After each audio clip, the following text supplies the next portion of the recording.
সংসাইল বাজার থেকে গরু নিয়ে আইতে আইতে 100 জন জিগাইছে দাম কত, ওই 1,60,000। হাইরা গেছেন গা, 20,000 টাকা হাইরা গেছেন গা। আমরারটা যে সুন্দর মাশাল্লাহ 1,50,000 দিয়ে আনছি, 10 কম দিয়ে আইন নাও, আপনারটার উপরে আছে। কুরবানি কবুল না হওয়ার আসল কারণ হইছে ভিতরে তাকওয়া না থাকা, আল্লাহর ডরে আল্লাহর ভয়ে কুরবানি না করা, সমাজ কি কইব এজন্য কুরবানি করা। এরকম আছে না নাই? আছে না? ও কুরবানি না দিয়া তো পারি না, এখন মানুষে কিতা কইব, ঠিক নেই? আত্মীয় স্বজন আছে হক করে, এমনও আছে রেন কইরা আইনা কুরবানি দেয়, মানুষে কিতা কইব, ঠিক কিনা? কথা কি আমি বানাই বললাম না বাস্তব বললাম? বলেন।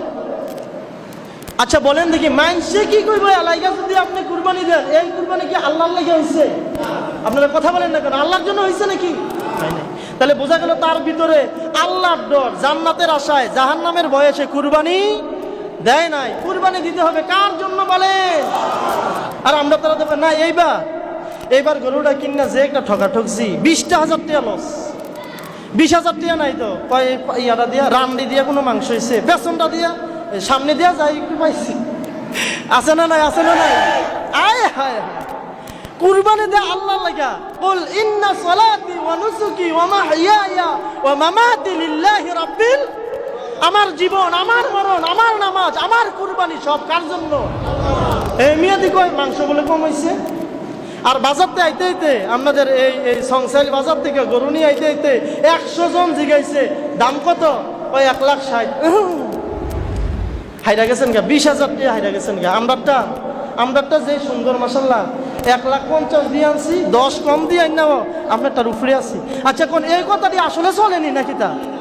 এই কথাটি কি আসলে সমাজে চলে না নাকি বুঝলাম না? আমরা মহেশপুরেই চলে নাকি বুঝলাম না। আমরা এদিকে গরু দেহে দাম জিগায় না, আমি দেখছি না এমন। এটা ভালো, জিজ্ঞাসা করে একটু আইডিয়া করে, কিন্তু এর লাগে কি আপনি এটা কইবেন যে সারছে 20,000 টাকা লস হয়ে গেছে? আপনি আগাটা দিয়ে মাংস নাই তো, পেছনে 2টা রানো একটু কয়টা পাইবো আর কি পাইনি। এটা কি কুরবানির পশুর ব্যাপারে এরকম কমেন্ট করা উচিত?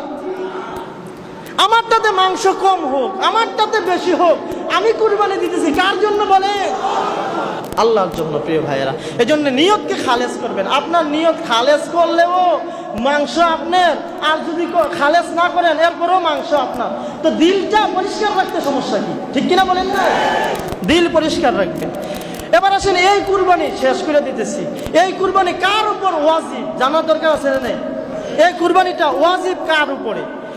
সোজা কথায় হানাফি মাযহাবের অনুসারীদের মতে কুরবানি ওয়াজিব হচ্ছে ওই ব্যক্তির উপর যার উপরে যাকাত ফরজ, যেই পরিমাণ